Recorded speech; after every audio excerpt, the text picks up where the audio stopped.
Muy buenas noches. Gracias a Dios estamos aquí de nuevo una semana más para seguir estudiando el libro de Éxodo. Y el día de hoy vamos a ver, desde mi perspectiva, un tema que resulta difícil de comprender o que nos puede llevar a desviarnos cuando tratamos de entender lo que Dios espera de nosotros. El nombre del tema es dinero para la expiación. Y cualquiera de nosotros, como mi caso, que venga de un contexto de teología de la prosperidad, donde se te enseña que Dios pide dinero específicamente, ¿verdad? Tenías que darle dinero a Dios para que te bendijera, o tenías que darle dinero para que te fuera bien. Bueno, este tipo de pasajes como que resultan algo incómodos, ¿verdad? Cuando ya saliste de la teología de la prosperidad, y luego ves ese tipo de pasajes, se vuelve difícil comprender qué es lo que está sucediendo. La semana pasada hablamos del altar del incienso, ¿verdad? O el altar de oro. Y luego Moisés registra esto, que es una pequeña sección del capítulo 30, que no lo vamos a acabar el día de hoy, vamos a enfocarnos en lo que es el dinero de rescate, creo que así lo dice la Reina Valera 60, o dinero para la expiación, que es lo que dice la NBI. Y tratar de ver la importancia de entender lo que esto significa para luego entender cosas que Jesús dijo, que quizás las hemos leído y no nos damos cuenta de la trascendencia de lo que estaba diciendo. Así que empecemos a leer en Éxodo capítulo 30, versículo 11 y 12. Éxodo 30, 11 y 12. Dice, el Señor habló con Moisés y le dijo, cuando hagas el censo y cuentes a los israelitas, cada uno deberá pagar al Señor rescate por su vida, para que no le sobrevenga ninguna plaga durante el censo. Cuando hagas el censo y cuentes a los israelitas. No se nos habían dicho nada al respecto de un censo, no se había dicho que Moisés tenía que hacerlo, y cuando dice aquí, cuando lo hagas, pareciera como que Moisés ya lo sabía, ¿verdad? Que era algo que se tendría que hacer en algún momento del tiempo. ¿Lo sabría Moisés o no? No sé, pero aquí ya lo entiendes directamente, ¿verdad? Hay que hacer un censo y hay que contar a todos los israelitas. Y al hacer un censo esto indica que hay que hacer un conteo detallado de todos los israelitas, porque ya teníamos un aproximado. No sé si recuerden, vamos en Éxodo capítulo 12, versículo 37 al 38. Ya hace muchísimas semanas de Éxodo 12, ¿verdad? Pero lo habíamos visto. Dice Éxodo 12, 37 y 38. Los israelitas partieron de Ramsés en dirección a Sucot. Sin contar a las mujeres y a los niños, eran unos 600,000 hombres de a pie. Con ellos salió también gente de toda la Haya y grandes manadas de ganado, tanto de ovejas como de vacas. Así que este era un número así como aproximado, ¿verdad? Eran unos 600,000 hombres de a pie. Pero ahora Dios está especificando que deben de hacer un censo. Ya no iba a quedar así como que a grosso modo cuántas personas eran, sino que se tenía que saber con exactitud cuántos israelitas había. Ahora no se nos dice nada de los otros, ¿verdad? Cuando se refiere a gente de toda la Haya o gente de todo tipo, aún no queda claro con la información que tenemos hasta ahora qué onda con ellos, pero sabemos que van a seguir en el camino hacia la tierra prometida con los israelitas y más adelante vamos a ver que los van a meter en muchos problemas a los israelitas. El punto es que ya se tenía un aproximado, pero Dios está especificando un conteo detallado. Y aquí hay un propósito, ¿verdad? Porque dice, cada uno deberá pagar al Señor rescate por su vida. Cada uno de los censados, hasta aquí, todavía no sabemos a partir de qué edad, porque lo especifica un poco más adelante, pero el censo serviría para determinar quiénes debían pagar rescate por su vida. Pero la palabra rescate aquí en hebreo es kofer, que se traduce como soborno, el precio de una vida o rescate. Obviamente por el contexto no estamos hablando de un soborno, ¿verdad? No puede decir Dios que es dinero para sobornarlo a él. No, es el precio de una vida o rescate.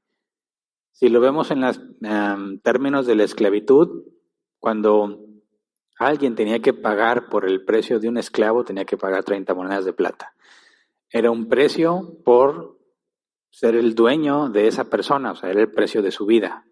Su vida, la vida de un esclavo valía eso. Todo el tiempo que invirtiera en esclavitud, que si era israelita tendría que servir nada más 7 años y luego era liberado, ¿verdad? Pero eso es lo que costaba su vida. Ahora aquí nos dice que cada uno deberá pagar al Señor rescate por su vida. Un precio. Ahora, tratemos de entender por qué. ¿Cómo que un precio? Y fíjate lo que dice el comentario Ellicots. Dice, al ser inscrito formalmente entre el pueblo de Dios, todo hombre se daría cuenta de lo indigno que era de tal favor, de lo necesario que era, y de lo necesario que era que se hiciera expiación de una manera u otra. Por tanto, Dios designó un camino, el mismo camino para todos, para enseñar con firmeza que todas las almas eran de igual valor a los ojos de Dios y que la indignidad, cualquiera que fuese su grado, requeriría la misma expiación. ¿De qué nos está hablando aquí? Cuando hablamos de un rescate, el precio por tu vida que cada uno debía de pagar, se entiende que es una especie de pago por mis faltas. Es como una especie de multa, por así decirlo. En nuestra ley, si tú cometes una infracción de tránsito, eres acreedor a una multa, ¿verdad? Una cantidad de dinero según la infracción que se tiene que pagar para saldar tu deuda con la sociedad, ¿verdad? Para quedar, para que se haga justicia con respecto a la mala acción que hiciste que puede poner en peligro la vida de otras personas. Pero entonces lo que nos dice el comentario de Helicos es que este pago por el rescate de cada uno tenía que ver con la conciencia de que eres indigno delante de Dios, que no puedes entrar a una relación con Dios sin resolver el problema de tu pecado. Ya vimos los sacrificios expiatorios, ¿verdad? Ya vimos todo lo que se requería para poder acercarse a Dios en el caso de los sacerdotes y el caso del sumo sacerdote. Pero aquí está hablando en general de todos los israelitas. Todos tenían que pagar un precio. Ahora vamos a ver lo que dice el comentario McLaren. Dice, esto sugiere la posibilidad de expiación. Ese rescate, es decir, una especie de cobertura, era algo que una vez pagado quitaba la culpa y se consideraba que el pecado no existía. Luego dice, por supuesto, esto es solo un símbolo. Ningún impuesto podría satisfacer a Dios por el pecado. La pequeñez de la cantidad muestra que es solo simbólica. Ricos o pobres, altos o bajos, todos los hombres son iguales en pecado. Y aquí hay una aplicación un poco más práctica, ¿verdad? Si tú eres culpable de cometer faltas contra Dios, tenías que pagar una cantidad para que ya no tuvieras culpa, para que ya no fueses considerado culpable. Por eso mencionaba yo las multas de tránsito, ¿verdad? Si no has pagado tus multas, tu situación no es buena ante el gobierno, no estás en paz ante las autoridades, eres culpable. Si ibas en una zona escolar a más de 30 kilómetros por hora, que es la ley que aplica creo que es todo el país, ¿verdad? En México, 30 kilómetros por hora en zona escolar. Si vas a más de 30 kilómetros y un oficial te atrapa haciéndolo, pues entonces eres declarado culpable, ¿verdad? Pues la autoridad te atrapó en el acto. Y esa culpabilidad, la única manera de quitártela de encima es pagando una cantidad de dinero. Entonces, aquí hay algo muy similar, ¿verdad? Dios está diciendo que todos deben de pagar un precio como rescate. Porque dice, para que no sobrevenga ninguna plaga durante el censo. Y aquí es donde creo que puede ser confuso. A ver, Dios quiere que pague un dinero. ¿Por qué? Porque hay faltas que he cometido contra Él, ¿verdad? Y para que yo pueda estar en paz con Dios, tiene que haber un pago, en este caso es un impuesto. Y si tú pagas ese precio, Dios ya no te va a tener por culpable. Y dices, eso está extraño, ¿no? O sea, ¿quiere decir que mis faltas hacia Dios las puedo resolver con dinero? Aquí es donde es muy fácil desviarse, ¿verdad? Y llevarte a esta idea de la teología de la prosperidad, que tú puedes, en cierta manera, apaciguar la ira de Dios si le das dinero, o ganarte su favor si le das dinero. Y sabemos que ha sido muy mal utilizado por muchísimos hombres que se dicen, entre comillas, siervos de Dios, apóstoles de Dios, profetas de Dios, para enriquecerse a costa de las personas. Y este tipo de instrucciones como que pareciera favorecer esa postura. Pero no puede ser así, ¿verdad? Porque tendríamos que pensar, a ver, ¿por qué Dios dice, si no pagas el dinero del rescate, te va durante el censo te vas a enfrentar a las plagas de parte de Dios? ¿Qué significa recibir una plaga de parte de Dios? Es lo opuesto a la bendición. Que Dios te prospere y haga que tus cosechas abunden y que tengas salud y paz para con tus semejantes, o sea, que no tengas enemigos que te afecten. Eso es bendición de parte de Dios. Maldición sería lo opuesto, ¿verdad? Que te vengan plagas, ya sea sobre tu persona, sobre tus cosechas. Entonces, en pocas palabras está diciendo Dios, si no pagas el precio del rescate, te voy a maldecir. Maldición porque no le trajiste dinero. La pregunta es, ¿acaso Dios requiere el dinero? ¿Dios necesita el dinero? No, tenemos que entender cuál es el asunto aquí. Mira, habría que ver un poco más adelante, y no me quiero adelantar, qué tan costoso era ese rescate, ¿verdad? Ese pago que tenías que hacer, qué tanto esfuerzo representaría para una persona hacerlo. Pero aunque se especifica según la NBI que son 6 gramos de plata, ahorita llegamos a ese punto, lo que los comentaristas dicen al respecto es que era algo que cualquier persona podía pagar. Ahora, si alguien dice, oye, yo no tengo por qué pagar ese impuesto, yo no necesito pagar ese impuesto. Eso implica algo, porque cuando Dios habla de un rescate por tu alma, implica que ese pago es para saldar tu deuda, para que se quite la culpa, porque eres culpable. Ahora, ¿qué es lo que me hace culpable a los ojos de Dios? La maldad, el pecado. El que peca tiene un problema con Dios, tiene una deuda para con Dios, que Dios es el juez. Y lo que dice aquí es que tienes que pagar un rescate para que Dios ya no te trate como culpable, lo que serían las maldiciones, ¿verdad? Entonces, ¿quién al decir, puesto que has pecado, tienes una deuda para con Dios, una deuda con la justicia, así que tengo que dar un pago para que Dios no haga justicia sobre ese o sobre mí por los pecados que he cometido? De manera que si alguien dice, yo no tengo por qué pagar ese impuesto, lo que está diciendo es que él no ha cometido ninguna falta, que él no tiene por qué saldar una deuda con Dios porque no tiene ninguna deuda con Dios. Pero el hombre que se atreva a decir que no ha pecado, pues definitivamente no puede ser contado como pueblo de Dios, ¿verdad? Entonces, si un hombre no sentía la necesidad de cumplir con este impuesto para ser tomado como un rescate para su propia vida por sus pecados, en pocas palabras, está rebelándose contra Dios, porque le estaría llamando mentiroso, dado que Dios pide que todos den el impuesto.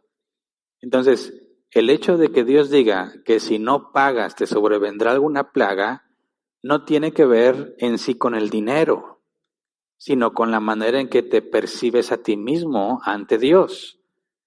Porque cualquiera que diga que no ha pecado, dice la Escritura en el Nuevo Testamento, se engaña a sí mismo. Pero ¿quién es tan, digamos, necio o de cabeza dura para decir yo no he pecado, yo no he hecho nada malo, no tengo por qué pagarle nada a Dios? Y Dios, en el caso de los israelitas, todo lo que ha hecho con ellos es por gracia, es demasiado lo que les ha dado. Entonces, el castigo que sobrevendría por no pagar el impuesto no tiene que ver con el dinero que no quisiste dar, sino con la manera en que tú te percibes a ti como alguien que no ha pecado y que no tiene ninguna deuda con Dios, y al mismo tiempo llamar a Dios mentiroso porque Dios lo demanda de todos. ¿Me explico? Aquí el problema y el asunto no es el dinero, sino entender que ese pago tiene que ver con la enorme dificultad que tenemos para con Dios por los pecados que hemos cometido, por todos los pecados que hemos cometido, que son muchísimos. Ahora,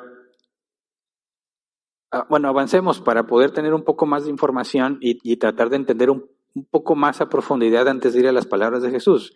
Éxodo 30:13 dice, cada uno de los censados deberá pagar como ofrenda al Señor 6 gramos de plata, que es la mitad de la tasación oficial del santuario. Obviamente el original no dice 6 gramos de plata, ¿verdad? La NBI hace una conversión a medidas actuales para darnos una idea. Leamos este mismo versículo en la Reina Valera 60. Dice, esto dará a todo aquel que sea contado, medio ciclo conforme al ciclo del santuario. El ciclo es de 20 jeras. La mitad de un ciclo será la ofrenda a Jehová. Entonces, cuando usa las palabras ciclo o jeras, bueno, se está hablando de, digamos, unidades en aquel entonces, ¿verdad?, de conversión. Es cuando leemos la NBI que nos damos más un aproximado, 6 gramos de plata. Y el impuesto oficial del templo sería lo doble, puesto que 6 gramos es la mitad, entonces serían 12 gramos de plata. Lo que se tiene que dar para aquellos que fueron censados es 6 gramos de plata. Y ese sería el precio del rescate. Ahora, ¿cómo lo pagaban? Encontré en el comentario de Licos que dice, en la época de Moisés se desconocían las monedas. No existían las monedas o el concepto de moneda como lo conocemos. Y dice, y medio ciclo era un pequeño trozo de plata. Luego dice, sin duda, el rescate de un alma se hizo así a la ligera para que el pago no se sintiera prácticamente como una carga para nadie. Entonces aquí está lo curioso, porque ¿cuánto vale tu vida? No 30 monedas de plata como la vida de un esclavo, sino que te piden 6 gramos de plata. Entonces, ¿qué tanto son 6 gramos de plata? Trata de imaginártelo. En los tiempos de Moisés no había monedas, pero en los tiempos de Jesús sí, bueno, desde mucho antes, ¿verdad? Pero en los tiempos de Jesús ya había monedas. Y si me muestran la primera imagen, esta es una moneda, lo que se le considera el medio shekel, que serían los 6 gramos de plata, y esta moneda tiene 2000 años de antigüedad aproximadamente. 2000 años de antigüedad, y ahí tiene pues ciertos grabados, ¿verdad? Entonces, los israelitas dijeron, pues como hay que estar pagando esto cada vez que se hacía un censo, y más adelante parece indicar que era algo anual, aunque aquí no lo especifica, pero cada vez que se tenía que hacer un censo se tenía que pagar 6 gramos de plata, así que deciden acuñar esta monedita. Ahora me ponen la siguiente imagen para ver qué tan grande es la moneda, ¿verdad?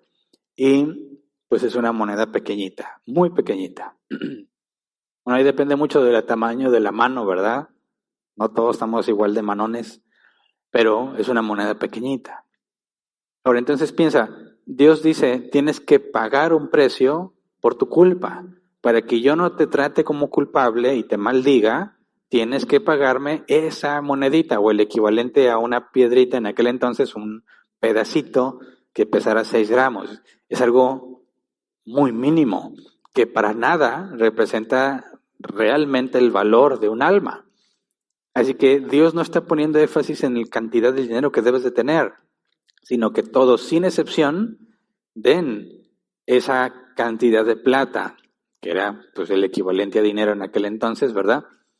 Y comunicar esto. Todos necesitamos ser rescatados por las deudas que tenemos por nuestro pecado. ¿Se entiende? Todos deberían de estar conscientes y decir, sí, he pecado y Dios me pide que pague esto para que no me trate como un culpable, sino que estemos en paz. Y es tan insignificante lo que se pedía que cualquiera lo podía dar. Así que fíjate bien, el énfasis no está en que Dios quiere que le des dinero, sino que entiendas que no puedes estar en paz con Él por la deuda, por tu pecado. Y a menos que se pague un precio, no puedes estar en paz con Dios. Y aquel que se atreva a decir entre los israelitas que no tiene por qué pagar ese precio, no va a recibir la bendición que corresponde a aquellos que están en el pacto con Dios, en la ley de Moisés, sino las maldiciones. ¿Por qué? Porque desprecia la idea de tener una deuda con Dios. Fíjate, esto es lo que muchos ateos dicen. ¿Quién es Dios para juzgarme? ¿Por qué Dios va a ponerle límites a lo que yo quiero hacer? ¿Por qué voy a dejar de hacer lo que me gusta porque un Dios me lo pide? Es exactamente lo mismo o el mismo razonamiento que tendría alguien que diga, yo no tengo por qué pagar este impuesto. Yo no le debo nada a Dios y no tengo por qué estar dándole de mi dinero o de mi plata a Dios. ¿Te fijas? No es el hecho de que no le das el dinero, sino tu postura, la condición en la que te autopercibes ante Dios. Niegas que eres un pecador que merece ser rescatado, que necesita ser rescatado, no que merece, que necesita ser rescatado. Cualquiera que niegue el rescate recibirá las maldiciones. Ahora, aquí específicamente entre los israelitas, el que niegue el rescate, la necesidad de rescate, Dios le dice, las maldiciones van a caer sobre ti, no vas a cumplir la ley de Moisés, no puedes vivir bajo el pacto, te voy a dar la justicia que mereces. Así que podemos ver que claramente el énfasis no está en el dinero, ¿verdad? Sobre todo porque era algo muy accesible y de hecho hay una referencia a que la cuota no era, digamos, absolutamente fija, sino que se podía ajustar en momentos de dificultad. Por ejemplo, vamos a Nehemías, capítulo 10, versículos 31 y 32. Nehemías 10, 31, 32, ¿verdad? Cuando Israel regresaba del cautiverio y tenían toda esta dificultad de levantar las murallas y levantar el templo. Nehemías 10, 31, 32 dice, también prometimos que si la gente del país venía en sábado o en cualquier otro día de fiesta a vender sus mercancías o alguna otra clase de víveres, nosotros no les compraríamos nada. Prometimos asimismo que en el séptimo año no cultivaríamos la tierra y que perdonaríamos toda deuda. Además, nos impusimos la obligación de contribuir cada año con 4 gramos de plata para los gastos del templo de nuestro Dios. Y aquí es donde veíamos que este censo sería algo anual, ¿verdad? Para poder recolectar el pago del impuesto. Y en lugar de ser los 6 gramos que están especificados en Éxodo 30, aquí dice que acordaron que fueran 4 gramos de plata. O sea, lo redujeron un poco más. ¿Por qué? Porque la situación era muy difícil. Así que me parece que podemos decir con certeza que el dinero que se pagaba, la cantidad de plata que se pagaba era simbólico. Para nada representaría el valor de la vida, para nada representaría, o sea, literalmente el pago por nuestros pecados, porque eso no pagaría absolutamente nada en la deuda que tenemos para con Dios, la justicia pendiente que tendríamos hacia nosotros por nuestra maldad. Obviamente está hablando de un símbolo. Y como símbolo, comunica esto, necesita ser rescatado. Tienes que pagar el precio para que no mueras. Y por eso creo que decía el comentario McLaren, si no me equivoco, estaba poniendo en evidencia la posibilidad de ser rescatado, ¿verdad? Que alguien, bueno, o que por medio de algo se pudiese saldar tu deuda para con Dios, pero en definitiva todos están en deuda con Dios. Entonces les está diciendo, ustedes son pueblo mío, pero al mismo tiempo Dios es justo y no va a pasar por alto su pecado. Le dicen, tienes que pagar una multa, en este caso es un impuesto, para que podamos estar en paz y no descargue mi ira sobre ti. Pero el énfasis no es la cantidad de dinero, porque podía ser variable, como en los tiempos de Nehemías, todavía bajarlo porque la situación era muy crítica. Luego regresemos a Éxodo 30, versículo 14. Todos los censados mayores de 20 años deberán entregar esta ofrenda al Señor. Ándale, aquí ya se especificó otro detalle. Habíamos leído, todos deben de pagar, ¿verdad? Todos los censados debían de pagar. Y aquí hay que tener mucho cuidado, porque ya vimos que cuando dice todos deben de pagar, y luego dice que solo los mayores de 20 años, podríamos pensar en quizás como una especie de contradicción. Oye, se contradice. Cuando dice que todos deben de pagar, y luego dice que solo los que son arriba de 20 o de 20 para arriba, pues no, ya es contradictorio, ¿no? Entonces no son todos. Bueno, por eso es importante notar que a veces cuando la Escritura habla de todos, hay que entender el contexto para entender si es todos en el sentido de cada uno de los que están allí o todos, no en el sentido de cada uno de ellos, sino todos sin distinción. Que esa sería la interpretación correcta, ¿verdad? Todos los censados deberán de pagar, no está diciendo cada uno de los censados. ¿Por qué? Porque ya vimos que solo los mayores de 20 años. Entonces el sentido de decir todos es ricos, pobres, todos de 20 para arriba, de 30, sin distinción. no todos y cada uno de ellos, ¿verdad? Entonces, todos los censados mayores de 20 años deberán entregar esta ofrenda al Señor. La plata sería usada para el tabernáculo, para el templo, ¿verdad? Y solamente los mayores de 20 años. ¿Por qué? ¿Por qué solamente los mayores de 20 años? Bueno, pues resulta, por leyendo otros pasajes bíblicos, que un judío o un israelita, se consideraba mayor de edad o adulto hasta los 20 años. Por ejemplo, vamos a Números, capítulo 1, versículo 3, donde se especifica que a partir de los 20 años comenzaba la obligación del servicio militar. Números 1:3, tú y Aarón reclutarán por escuadrones a todos los varones israelitas mayores de 20 años que sean aptos para el servicio militar.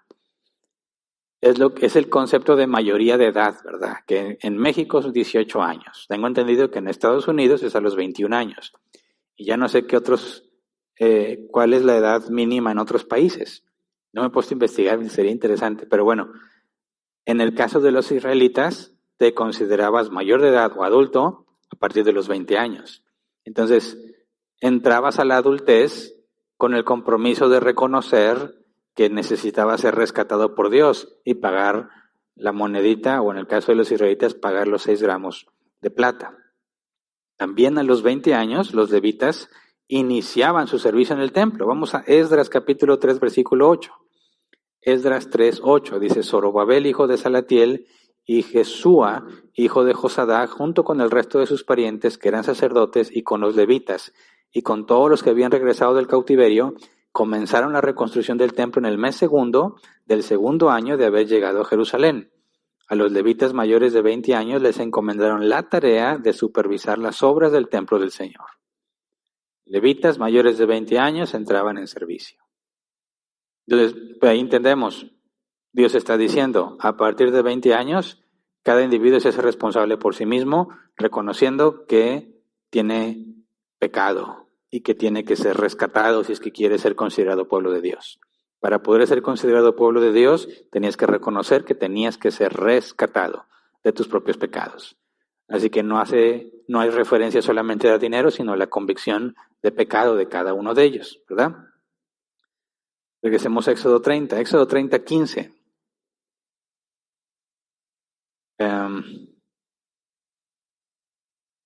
Al entregar la ofrenda alzada para el Señor, ni el rico dará más de 6 gramos, ni el pobre dará menos. Es decir, todos, ricos y pobres, sin distinción, son pecadores, ¿verdad? Todos los hombres, sin distinción, ricos o pobres, tienen la misma naturaleza pecaminosa y todos deben ser rescatados. Aquí hay una clara referencia al Evangelio, ¿verdad? El Evangelio consiste en esta buena noticia de que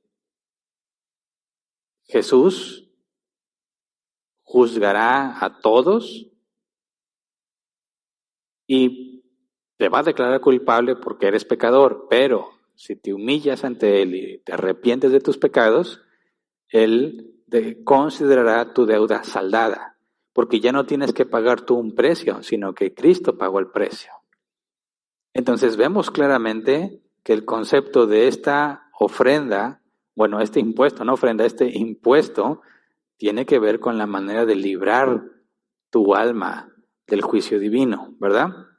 Ahora, esto nos debe llevar a comprender el concepto de lo que se está estipulando o instituyendo de parte de Dios con respecto al impuesto. Ahora, vamos a palabras de Jesús, Mateo 17, versículo 24 al 27. Estoy seguro que ya lo has leído y muchas veces, pero no sé si te habías detenido a entender lo que Jesús está diciendo a la luz de lo que estamos viendo en cuanto al impuesto.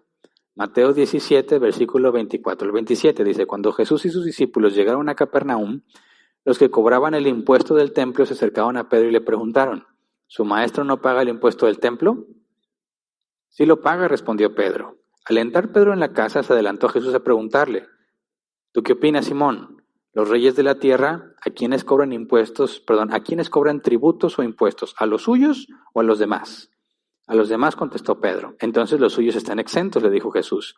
Pero, para no escandalizar a esta gente, vete al lago y échale anzuelo. Saca el primer pez que pique, ábrele la boca y encontrarás una moneda. Tómala y dásela a ellos por mi impuesto y por el tuyo. Ahora, sabemos que el impuesto del templo, que tiene que ver con una moneda, la moneda que ya les enseñé en la foto, acuñada, que es muy probablemente la que se usaba en los tiempos de Jesús, por la antigüedad de 2000 años aproximadamente, bueno, está hablando del medio shekel, ¿verdad? El impuesto establecido que estamos leyendo en Éxodo 30. Así que, fíjate, Jesús está... Los que recaudan el impuesto le dicen, ¿tu maestro no paga el impuesto del templo? Ahora, aquí es una pregunta no simple de si tienes el dinero para pagar, si te vas a someter al impuesto como todo israelita. Más bien tiene que ver, oye, ¿qué acaso tu maestro no necesita ser rescatado? Ahora, si necesitas ser rescatado, al reconocer que tienes que pagar ese impuesto, implica que eres pecador, ¿verdad? Su maestro no paga el impuesto del templo, no tiene que ver necesariamente con el dinero, sino, ¿acaso tu maestro no necesita ser rescatado como todos los demás? Esa es la trascendencia de la pregunta, ¿verdad? Y Pedro dice, sí, lo paga, ¿verdad? Pedro no está, me imagino, entendiendo lo que esa pregunta representa, porque si Jesús tiene que pagar el impuesto del templo, implica que él mismo sería un pecador y que necesita que Dios lo rescate. Y si Jesús era un pecador, todo el Evangelio no sirve para nada, porque la esencia del Evangelio es reconocer a Jesús como Dios encarnado que nunca pecó, ¿verdad? Y que se ofreció como un sacrificio perfecto. Si Jesús pecó, no es el sacrificio perfecto, no es el Hijo de Dios, no es Dios encarnado, por consecuencia el Evangelio sería mentira totalmente. Así que Pedro dice, sí lo paga, y me parece que no está consciente de lo que está diciendo. Por eso, al entrar Pedro a la casa, dice el versículo 25, al entrar Pedro a la casa, se adelantó Jesús a preguntarle, ¿tú qué opinas, Simón? ¿Los reyes de la tierra, a quienes cobran tributos e impuestos, a los suyos o a los demás? Dios es el que está cobrando el impuesto, ¿verdad? Y lo compara en esta analogía con un rey. El rey sobre los pueblos dominados les impone un impuesto, pero los ciudadanos del reino, del que tiene control sobre los demás, no pagan impuestos. Ahora, en la analogía, Dios está demandando el impuesto hacia los hombres, ¿por qué? Porque deben o tienen una deuda pendiente de justicia para con él. Y cuando Jesús dice, si los reyes no le cobran a los suyos, en este caso, Jesús está diciendo, yo que soy de Dios, no tendría por qué pagarlo. Y también Pedro, tú que eres de Dios, no tendrías por qué pagarlo. Pero al decir que es de Dios, está haciendo referencia a que ya no necesita ser rescatado. ¿Me explico? Pero luego fíjate lo que dice Jesús. Versículo 26, a los demás contestó Pedro, entonces los suyos están exentos, le dijo Jesús. Pero para no escandalizar a esta gente, vete al lago y échale anzuelo. Saca el primer pez que pique, ábrele la boca y encontrarás una moneda. Tómala y dásela a ellos por mi impuesto y por el tuyo. Fíjate bien lo que Jesús le está haciendo, o lo que Jesús le está comunicando a Pedro, y no sabemos si Pedro pudo entenderlo completamente. Pedro consideraba que Jesús sí tenía que pagar ese impuesto. En otras palabras, que Jesús tenía que ser rescatado. Esto habla de que Pedro no entiende completamente quién es Jesús, ¿verdad? Y si tú lees los evangelios te vas a dar cuenta que los discípulos tuvieron muchísimos problemas para entender quién era Jesús, y lo entendieron realmente hasta que Jesús, después de que se apareció a ellos la primera vez, después de la resurrección, sopla sobre ellos y les abre el entendimiento, y entonces comprenden quién es Jesús. Pero entonces en ese momento Pedro tiene a Jesús o en el concepto de un hombre como cualquier otro, que necesita ser rescatado. Jesús se adelanta y le dice, no, yo no necesito pagar el impuesto. Pero según lo que vimos en Éxodo 30, quien no paga el impuesto sería acreedor a la maldición de Dios, recibiría las plagas. Pero Jesús no está hablando de recibir las plagas. ¿Por qué? Porque dice, yo soy del mismo reino. de Dios. Está diciendo, yo tengo la misma naturaleza que el Padre, por eso yo no necesito pagar ese impuesto. Dice, pero para no escandalizar a esta gente, que sabemos que no era el momento, Jesús cuando estuvo ante el Sanedrín, dijo claramente que él era el Hijo de Dios, bueno, el Hijo del Hombre, ¿verdad? Y según la visión de Daniel, bueno, no me voy a meter en esos detalles todavía, pero según la visión de Daniel, este Hijo de Hombre que cabalga en las nubes está haciendo referencia a un hombre, pero que también es divino, porque el único en la Biblia que cabalga sobre las nubes es Dios. Y además se acerca ante el anciano de días que está en el trono. Y para poder acercarse y estar al presencia de Dios tiene que ser perfecto. Entonces cuando Jesús está siendo juzgado por el Sanedrín y Jesús afirma que Él es el Hijo del Hombre, según la visión de Daniel, por eso el sumo sacerdote rasga sus vestiduras, porque entiende que Jesús está diciendo que Él mismo es Dios. Y aquí es lo que le está diciendo a Pedro. Yo soy de los del reino de Dios, yo no tengo por qué pagar el impuesto, yo no necesito rescate. Y le dice a Pedro, y tú tampoco, así que ¿cómo va a resolver esto de pagar la deuda? Primero Jesús dice, para que esta gente no se escandalice, es decir, Jesús vino y vivió como si fuese uno de nosotros, cumplió la ley por nosotros, porque Jesús sabe que seríamos justificados, que los méritos de Cristo serían puestos a nuestro favor. Lo estamos estudiando los domingos, ¿verdad? Así que le dice a Pedro, mira, tú vas a pagar el precio por medio de la fe. ¿A cómo? Sí, porque Jesús le dijo, ve, ponte a pescar. El oficio de Pedro es ser pescador. Al primer pez que muerda el anzuelo, ahí va a estar el pago. Y Pedro tuvo que ir en fe, o sea, confiando en Jesús. Y sabemos que vaya así, sucedió tal cual. Y ahí va a tener las monedas, o sea, el pago de Jesús y el pago de Pedro. Entonces Jesús dice, yo no necesito pagar ese impuesto por cuanto yo no tengo ninguna deuda para con Dios, porque Él es sin pecado. Y a Pedro lo considera igual, pero por medio de la fe en Jesús obtendrás el pago para tu rescate. ¿Se entiende? Lamentablemente, si no leemos el Antiguo Testamento, no vamos a comprender lo trascendente de las palabras de Jesús y lo que le está diciendo a Pedro, que ni Pedro ni nosotros entendemos, ¿verdad? A menos que analicemos con cuidado lo que dice el Antiguo Testamento. Pero lo que se me hace más grave es que muchos distorsionan las palabras de Jesús, tuercen la Escritura para decir, mira, Jesús está enseñando que si eres hijo de Dios no tienes por qué pagar impuestos, porque ahora eres hijo del reino. Y he escuchado que algunos tuercen estos pasajes para decirle a la gente que como eres ciudadano de un reino distinto no tienes por qué pagar impuestos, que tú estás en una esfera sobrenatural, que tú estés a otro nivel, muy por encima de los de aquí, que tú no, como eres hijo del rey, tú ya no tienes por qué pagar impuestos, y algunos se van a lo literal, ¿verdad? Así que, no, aquí otra vez esto no tiene que ver con el dinero. No tiene que ver con que si Jesús quiere pagar esa cantidad de dinero o no, porque sabemos para empezar que Jesús no se preocupaba por el dinero. Ellos vivían, los discípulos, de las donaciones de las personas, y Judas es el que administraba la bolsa del dinero, y de ahí se robaba, como dice la Escritura. De manera que tampoco le dice Jesús, bueno, de lo que se ha donado, de lo que se ha recaudado para continuar con los viajes de Jesús y todo lo que tenía que hacer, no, tampoco de ahí. Lo vas a hacer confiando en mí. Si confías en mí, vas a obtener el pago de tu rescate. Por medio de Jesús, Pedro obtuvo el pago de su rescate. Y es una manera de decirle a Pedro, Él es el que te va a librar y Él es el que va a pagar el precio. Aunque los discípulos no lo entendían porque trataron de persuadir a Jesús de que no muriera.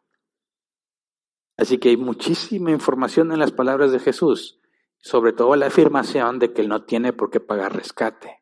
Está diciendo Él mismo que Él es divino, que Él no peca, por consecuencia no necesita ser rescatado.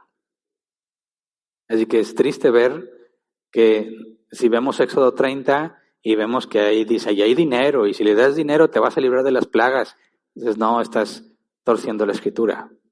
Pero ellos dicen, pero mira, aquí está el versículo, aquí dice claramente que si no le das el dinero a Dios, te van a venir las plagas. Dicen, es bíblico. No.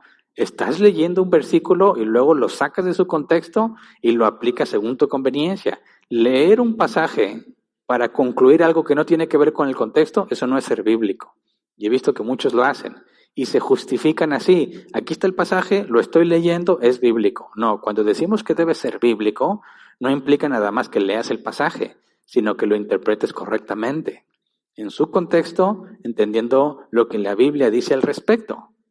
No que trates de usarlo para justificar una idea que no tiene sentido bíblicamente, como esto de que Dios necesita el dinero, y si no le das dinero te va a maldecir. No, ahorita vamos a ver cuál era el destino del dinero. Pero definitivamente tiene que ver con reconocer que necesita ser rescatado. Por eso Jesús aseguraba que él, al ser del mismo reino que el Padre, no tenía por qué pagar ese impuesto. Regresémonos a Éxodo 30. Éxodo 30, 16 es el último versículo que tiene que ver con este impuesto. Éxodo 30, 16 dice: tú mismo recibirás esta plata de manos de los israelitas y la entregarás para el servicio de la tienda de reunión. De esta manera el Señor tendrá presente que los israelitas pagaron su rescate. Así que aquí está el propósito del dinero. Tú mismo recibirás esta plata de manos de los israelitas, está diciendo Moisés. La entregarás para el servicio de la tienda de reunión. O sea, para el sostenimiento de las funciones del tabernáculo o del templo. Ya hasta ahorita hemos visto que se tenían que estar haciendo sacrificios, ¿verdad?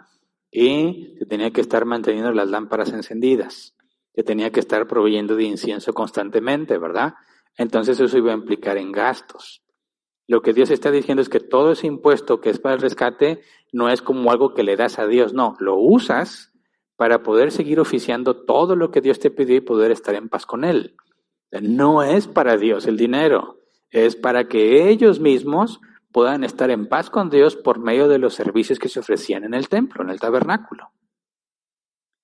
Ahora, algunos comentaristas dicen, bueno, pues es que esta plata se necesitó para poder construir lo que era relativo al templo, que en este caso toda la estructura tenía que ser unida por bases de plata y seguros arriba, ¿verdad? También de plata.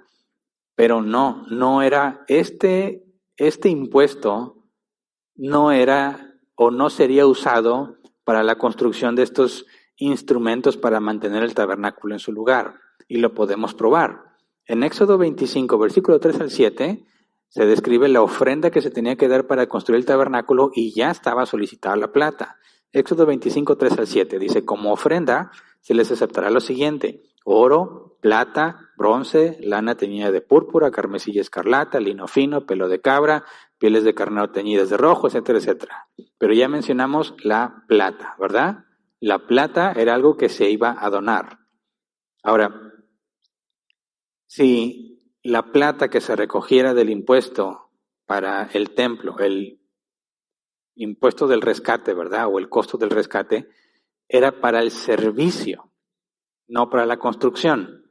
Entonces, si ya se había solicitado plata, esa plata sería para poder construir el tabernáculo, ¿verdad?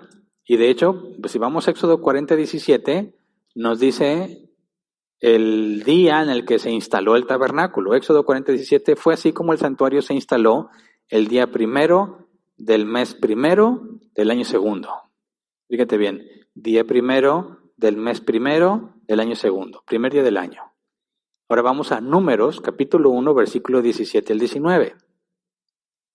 Números 1, 17 al 19 dice: Moisés y Aarón tomaron consigo a los hombres que habían sido designados por nombre, y el día primero del mes segundo reunieron a toda la comunidad.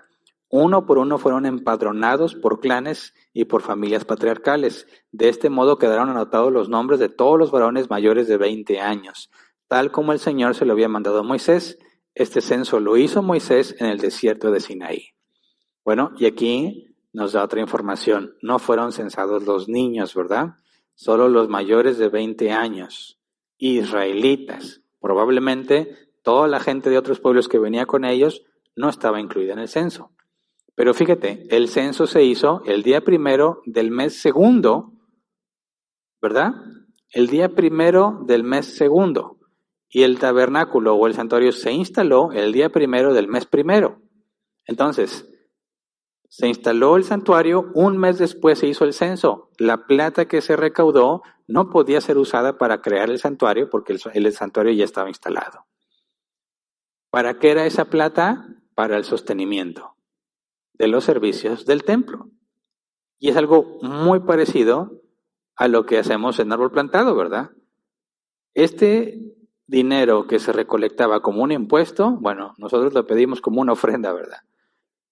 No es un impuesto, es una ofrenda voluntaria. Y eso que se recauda, no decimos, es que esto es para Dios. No, sí. O sea, sí, claro que va a llevarnos a servir a Dios, algo que va a ser usado para Dios. Pero así como en aquel entonces se usaba para mantener en funcionamiento el templo, nosotros lo usamos para mantener en funcionamiento estas instalaciones. Y no le decimos a la gente, dale el dinero a Dios.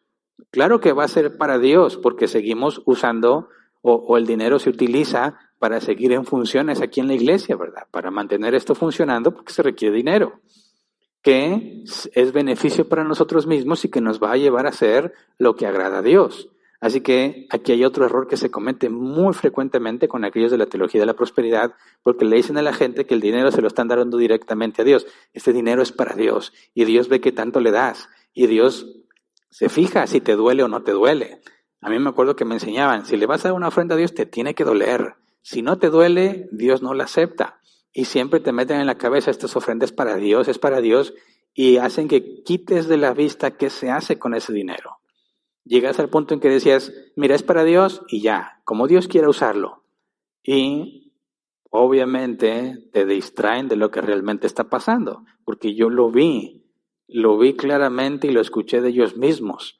Entre los que van y predican ya tienen pactado con cuánto dinero se van a quedar y la meta de dinero a recaudar. Es muy triste y es real. Lo he dicho en otras ocasiones. Este hombre vino que hablaba de la prosperidad y le dijo al que era pastor donde yo me congregaba, mira, yo voy a hacer que juntes en pesos mexicanos, que juntes como unos 20,000 pesos. Más, más. Así que si me invitas, esos 20 son míos y el resto es tuyo y fácilmente se puede duplicar o más. Y mira, así lo he hecho en otros eventos juntamos tanto y están de acuerdo. Yo fui testigo. Y luego cuando los oyes predicar estos apóstoles dicen, no, es que esta es una ofrenda para Dios, Dios quiere bendecirte y Dios quiere que le creas y que le des dinero y dáselo a Dios, entrégaselo a Dios, Dios.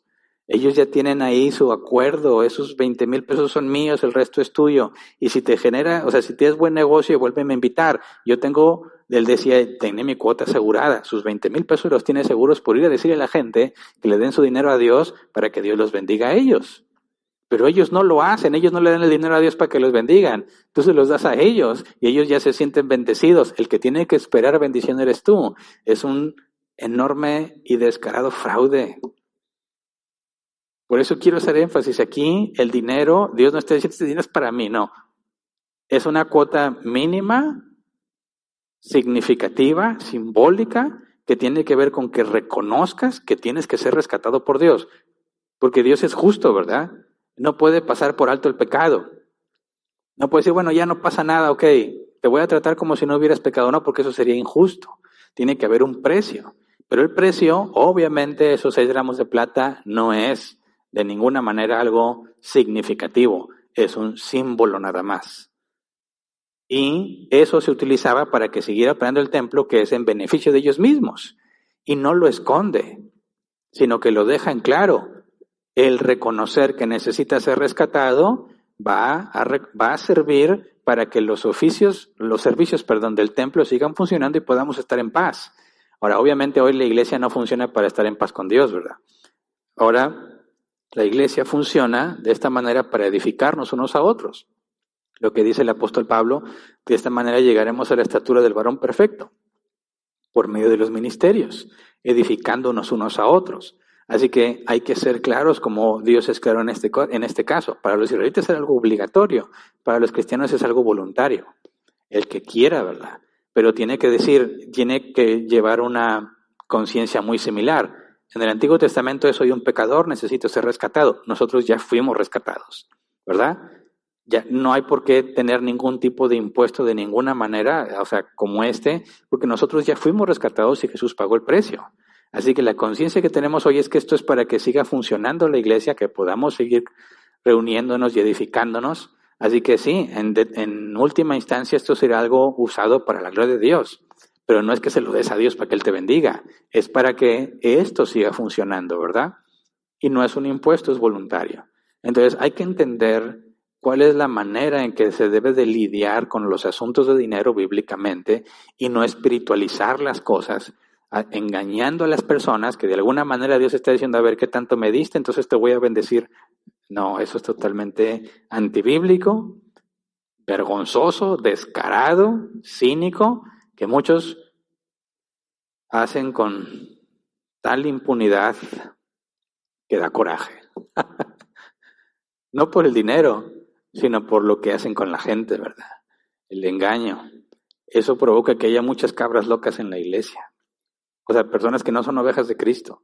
Son cabras que piensan que si dan dinero Dios las va a bendecir y por eso están en la iglesia. Me acuerdo mucho de un hombre que yo lo conocí en una iglesia donde me congregaba. Luego yo salí de ahí, él se fue a otra iglesia.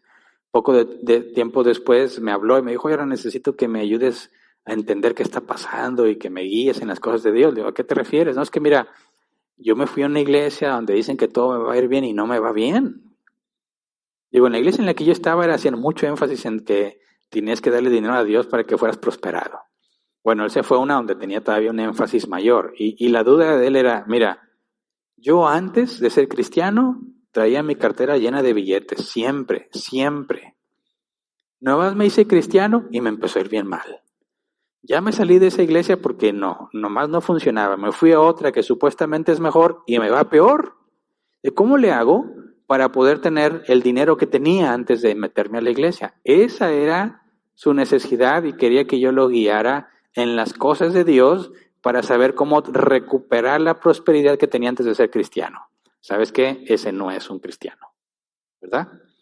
Pero ¿por qué piensa él que metiéndose a la iglesia debe de irle bien económicamente? Por la manera en que tuercen la escritura, haciéndoles pensar que Dios quiere su dinero para poder bendecirlos. Y como no les funciona, se cambian de iglesia a ver quién sí les cumple. Claramente no están buscando a Dios. Son cabras locas que piensan que pueden comprar la bendición de Dios. Así que no, es absurdo, totalmente equivocado, y debemos ser categóricos en eso, ¿verdad? Cuando dice al final del versículo 16, de esta manera el Señor tendrá presente que los israelitas pagaron su rescate, tiene que ver con la justicia de Dios. ¿Por qué? Porque Dios no sería justo si simplemente actuara como que no hiciste nada. Por eso lo que enseña es, así como legalmente podemos hablar de una multa, que si pago la multa me quita la culpa o la ofensa que hice al sistema, por así decirlo, en las cosas de Dios está diciéndole exactamente lo mismo. Hay una deuda que se puede pagar y lo que Jesús le enseña a Pedro es que es por medio de la fe en Jesús.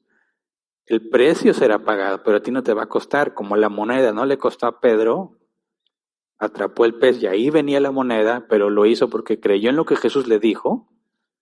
De la misma manera, por medio de la fe en Jesús, el precio sería pagado. Pero en este caso Jesús se ofrece a sí mismo. Así que es muy importante entender el concepto del dinero para la expiación y darle el sentido bíblicamente correcto para evitar que haya desviaciones, que alguna cabra loca diga, ¿cómo le hago? ¿Doy dinero y qué? ¿Y me va a bendecir? ¿Doy dinero y ya no me va a castigar? Hay que decir lo que Pedro le dijo a Simón el mago, tu dinero perezca contigo. Es muy feo, ¿verdad? Pero fue lo que Pedro le dijo. Tu dinero perezca contigo, ¿qué crees que se puede comprar el don de Dios con dinero? Y hay muchos, tristemente, que piensan que lo puede comprar y otros que enseñan que sí se puede comprar. Así que no, definitivamente es algo muy incorrecto. Y bueno, hasta ahí nos quedamos. Esa es la parte del capítulo 30 que vamos a ver el día de hoy. Vamos a orar para terminar antes de pasar a la sección de preguntas y respuestas. Señor, muchísimas gracias por tu misericordia. Muchísimas gracias por tu Espíritu Santo en nosotros que nos permite escudriñar tu palabra y descubrir cosas nuevas siempre. No importa cuántas veces hemos leído tu palabra, de alguna manera tu Espíritu Santo nos va preparando para entender cada vez más, cada vez con más profundidad, cada vez con una forma más clara de entender lo que estás haciendo, por qué lo estás pidiendo y la responsabilidad que es de nuestra parte en entender y comprender lo que tú has pedido. Sabemos que ya no hay ningún impuesto que aplique para tus hijos, ¿verdad? En el pacto con Jesús, en el pacto de la gracia, no hay ningún impuesto que tengamos que pagar, ni diezmos, ni primicias, ni impuestos para rescate, absolutamente nada, porque la deuda ya fue pagada. Cristo fue el precio. Él se ofreció a sí mismo, Señor, para pagar nuestro rescate. Así que ya no estamos en la condición, no estamos sujetos al pecado o bajo la ley del pecado, como para tener que pagar un rescate, porque Cristo ya nos liberó de la ley del pecado y ahora pertenecemos a tu reino. Como Jesús lo dijo, los hijos del reino no tienen por qué pagar ese impuesto, porque nosotros ya fuimos rescatados. Así que te damos gracias, Señor, por lo que nos das, por todo lo que nos has dado, tanta riqueza espiritual que algunos se atreven a despreciar buscando la riqueza material. Señor, líbranos de nuestros propios deseos, líbranos de nuestra codicia, del dinero del deseo de poseer más dinero o del materialismo, la idea de que estamos bien porque tenemos cosas materiales. Señor, no nos entregues a nuestros propios deseos. Enséñanos a ver lo que tú estás expresando en tu palabra, interpretarla de manera correcta, Señor, que armonice con toda tu escritura, con toda la demás escritura que está en la Biblia, de manera que podamos crecer en santidad, hacer las cosas con entendimiento, sabiendo, Señor, que con tu Espíritu Santo en nosotros seremos guiados a la verdad. Gracias por todo, Señor. Amén. Muy bien, pasemos a la sección de preguntas y respuestas. Si es que las hay, no sé si ya llegaron. Sí, aquí hay varias.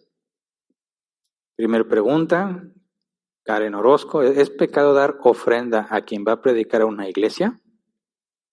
¿No? Mira, tenemos referencia al apóstol Pablo, ¿verdad? Que él procuraba no ser carga a ninguna iglesia, sin embargo reconocía que había algunas iglesias que le habían mandado dinero para que continuara con su ministerio. Entonces, no hay nada pecaminoso en ofrendar a algún hombre de Dios para que continúe su tarea en el servicio a Dios. De hecho, el apóstol Pablo enseña que el obrero es digno de su salario, ¿verdad? Y se aplica claramente hacia los pastores, ancianos, obispos, que es equivalente el término. Los que se dedican a las cosas de Dios tienen el derecho de vivir de las cosas de Dios. Y el apóstol Pablo enseña que aquellos que han recibido bendición de los que le enseñan, que también los bendigan, ¿verdad? A ellos, materialmente hablando. Entonces, no sería pecado que alguien de forma voluntaria ofrende a alguien para que continúe con su labor. El problema es que lamentablemente muchos cristianos o predicadores no ven esta ofrenda como algo para que continúe su tarea, sino como un precio por su servicio. Hay tristemente pastores, predicadores que tienen una cuota a cubrir. ¿Quieres que vaya a predicar a tu iglesia? Tienes que pagar tanto dinero. Y le han puesto precio al evangelio. Es más, bueno, ni enseñan la Biblia, ¿verdad? La gran mayoría de ellos. Si alguien trata de poner un precio para que te presentes como si fueses una especie de personaje, artista o conferencista, oye, mira, ¿quieres que vaya a tu iglesia? Este es el precio que me tienes que dar para que vaya. Eso ya es incorrecto. Y alguien que diga, aquí está la ofrenda para el que vino a predicar, porque se le tiene que pagar, eso es incorrecto. Pero si alguien dice, oye, yo me he sentido bendecido con el ministerio que tienes para Dios y yo te quiero regalar algo, eso no tiene ningún problema, dado que es una ofrenda voluntaria para que continúe con su servicio a Dios. Así que no se trata de algo pecaminoso en sí mismo, pero hay que entender cuáles son las circunstancias, porque ese precio por predicar lo disfrazan con la palabra ofrenda, ¿verdad? Le llaman la ofrenda. No, muchas veces ya es un precio pactado de antemano, una cuota que se tiene que pagar, y eso es completamente incorrecto. Siguiente, Jesús Ortiz Franco dice, si un narco dona dinero a una iglesia de sana doctrina, la iglesia debe aceptar, o si un miembro de AP tiene depósito algún negocio similar y de ahí porta para AP es dinero bien recibido, ¿lo aceptan? Pues mira, no nos ha pasado y esperamos que no nos pase, pero no puedes tú eh, digamos, justificar justificar los medios con el fin. O sea, no puedes decir, mira, esto se obtuvo ilegalmente, es dinero sucio, pero como lo usamos para Dios no pasa nada. No, eso es equivocado.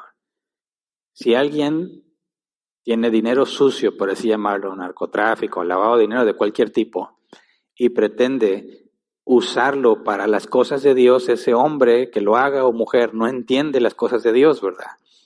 No puedes tomar el fruto de la maldad y tratar de bendecir al pueblo de Dios o extender la obra del reino con el fruto de la maldad. Es totalmente incompatible. El punto es que la iglesia está comprometida con la justicia, ¿verdad?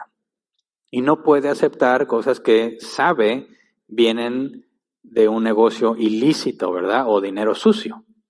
Ahora, eso lo podrías detectar cuando son cantidades muy grandes de dinero. Pero si nos vamos digamos, a un esquema mucho más estricto, se vuelve muy complejo determinar la procedencia de ese dinero. Imagínate que estés en una iglesia pequeña, ¿verdad? Y alguien depositó 100 pesos en la ofrenda. Debiéramos investigar, oye, esos 100 pesos, ¿de dónde los sacaste? ¿Vienen de dinero sucio? Y dices, bueno, no sé, ¿verdad? Quizás hizo algo malo y obtuvo 200 pesos y dio 100 pesos, pero sería imposible que pudiésemos rastrear el origen de cada moneda o cada billete que se deposita en la ofrenda. Está fuera de nuestra capacidad humana, ¿verdad? Así que entiendo que cuando alguien pretende donar a la iglesia y tú sabes perfectamente qué se dedica y de dónde viene ese dinero, ninguna iglesia debe aceptarlo, porque sería algo totalmente incongruente con los principios bíblicos.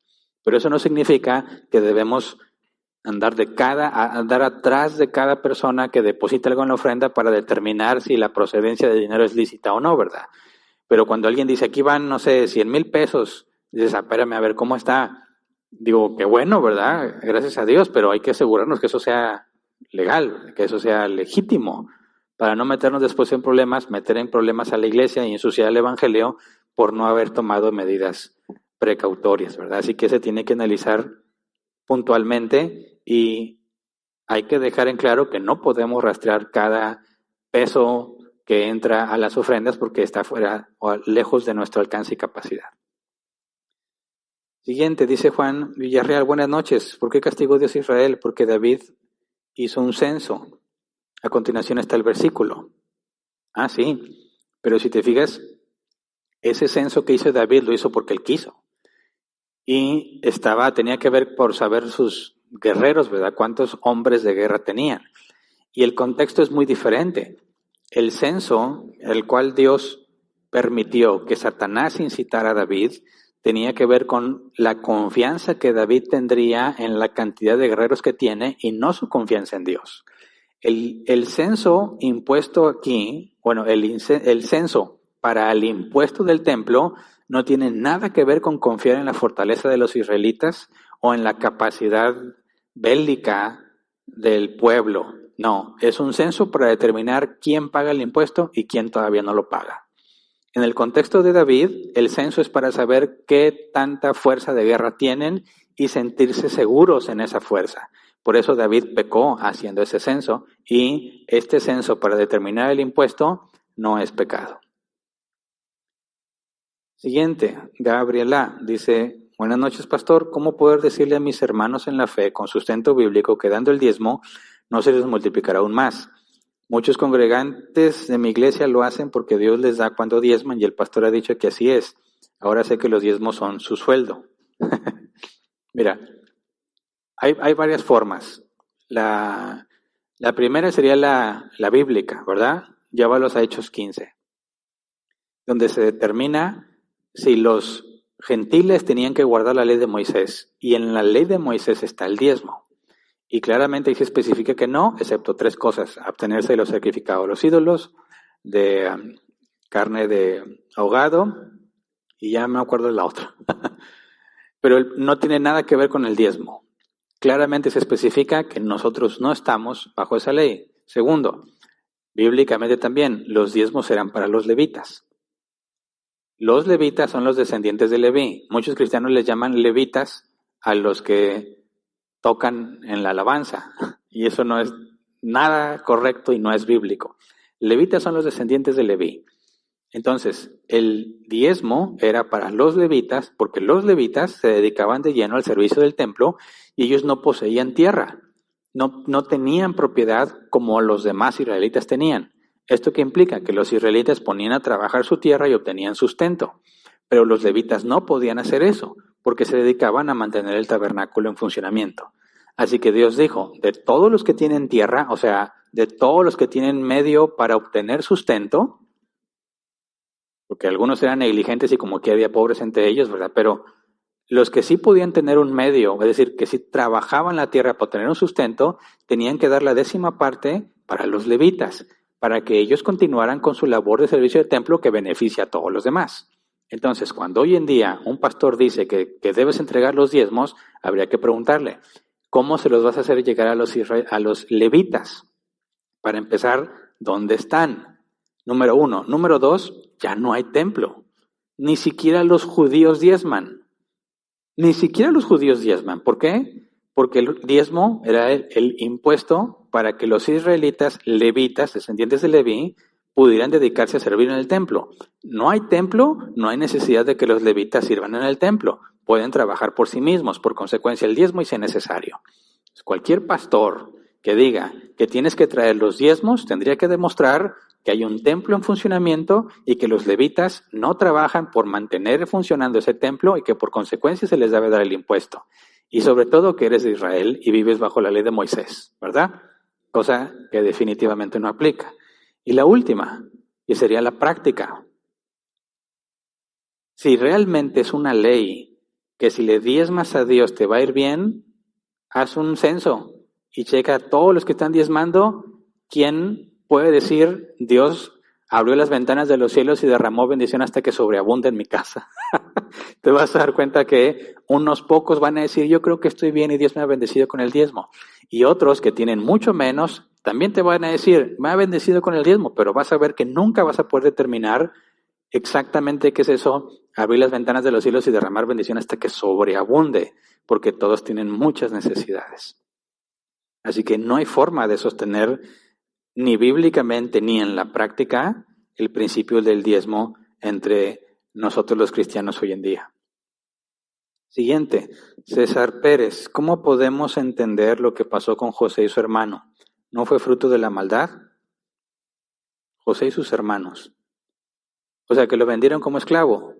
José el soñador, ¿verdad? Me explico. Bueno, no sé qué tiene que ver con el tema. Pero José mismo lo dice, ¿no? En Génesis 50. Ustedes desearon para mí el mal, pero Dios convirtió ese mal en bien. Sabemos que Dios permitió que la maldad de sus hermanos prosperara, ¿verdad? Planificaron matarlo. A fin de cuentas fueron persuadidos por Rubén, ¿verdad? Que no lo mataran. Pero ven la oportunidad cuando pasan a unos mercaderes y se deshacen de él vendiéndolo como esclavo. Sus hermanos tienen toda la intención de deshacerse de José. Primero de matarlo y luego de venderlo. Así que sí, le desearon el mal y Dios lo permitió. Pero Dios lo permitió porque si José no hubiese llegado a Egipto, no hubiera llegado a la casa de Potifar. No hubiese sido acusado falsamente de abuso sexual con la esposa de Potifar. No habría ido a la cárcel donde conocería al panadero y al copero. No les hubiera interpretado su sueño y por consecuencia jamás hubiese podido estar ante Faraón interpretando el sueño y convertirse en gobernador de Egipto y salvar a los israelitas. Entonces te das cuenta que Dios permitió lo malo para algo bueno. Y José es un tipo de Cristo. Tipo, ¿verdad? O sea, nos comunica la idea del Salvador. Porque Jesús fue maltratado vilmente, sin merecerlo. José, por su pecado, podemos decir que se merecía lo que le pasó, y más, por su pecado. Sin embargo, consideramos que es injusto, en términos humanos, que fuese vendido como esclavo sin una razón para hacerlo. Pero ante Dios era culpable de pecado. Sin embargo, la maldad que Dios permitió sobre José sirvió para salvar a los descendientes de Jacob. En el caso de Jesús, la maldad que permitió sobre él todo el escarnio, el sufrimiento en el Calvario, el cargar la ira de Dios, soportar la ira de Dios, para que nosotros podamos ser hechos hijos de Dios, vemos que permitió lo malo para lo bueno. Así que esa es la manera en que podemos entender todo el mal que Dios permite, porque la Biblia afirma que todo obra para bien, para aquellos que conforme a su propósito han sido llamados. Entonces, cuando Dios permite lo malo, es porque tiene suficientes razones para permitirlo, porque de ahí viene algo bueno. Siguiente pregunta, Miriam Alonso. Cuando los pastores optan por vivir del Evangelio, ¿cuál sería un porcentaje justo de las ofrendas?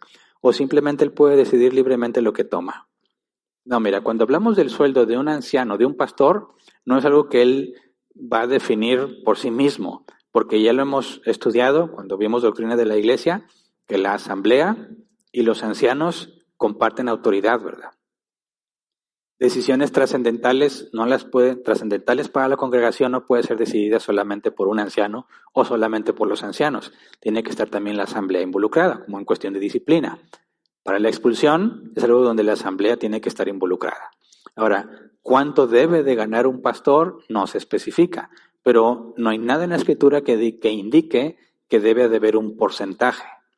Más bien lo que se especifica es una especie de sueldo, porque el apóstol Pablo dice que debemos darle honor a los ancianos, especialmente los que dedican sus esfuerzos a la enseñanza. Ellos deben de ser dignos de doble honor, dice la Escritura.